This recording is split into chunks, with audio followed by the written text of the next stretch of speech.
Hi friends, మేము రీసెంట్గా ఇంగ్లాండ్లో ఓల్బరీలో ఉన్న బాలాజీ టెంపుల్ని విజిట్ చేసామండి. ఇది బర్మింగ్హామ్ నుంచి 24 మినిట్స్ ఉంటుంది.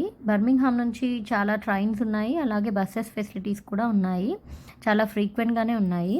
ఇక్కడ మన వెంకటేశ్వర స్వామితో పాటు విఘ్నేశ్వరుడు, సుబ్రహ్మణ్య స్వామి, షిరిడి సాయిబాబా టెంపుల్ కూడా ఉన్నాయి. అన్నదానం కూడా చేస్తున్నారండి. ఈ టెంపుల్ హిస్టరీ వచ్చేసి 1984లో 15 పర్సన్స్ కలిపి ఒక కమిటీగా ఫామ్ అయ్యారంట. వాళ్ళు ఇమీడియట్గా ఫండ్స్ కలెక్ట్ చేసి 97లో ఈ ప్లాట్ని పర్చేస్ చేసి తర్వాత టెంపుల్ని కన్స్ట్రక్షన్ చేయడం స్టార్ట్ చేశారంట. చాలా అందంగా ఉందండి ప్లేస్. ఇంకా అక్కడ అట్మాస్ఫియర్ కూడా చాలా ప్రశాంతంగా ఉంది. మీరు ఎవరైనా ఈ టెంపుల్ని విజిట్ చేశారా? కామెంట్స్లో చెప్పండి. లైక్ చేయండి, షేర్ చేయండి, కామెంట్ చేయండి. నా ఛానల్ని సబ్స్క్రైబ్ చేసుకోండి. Thank you so much.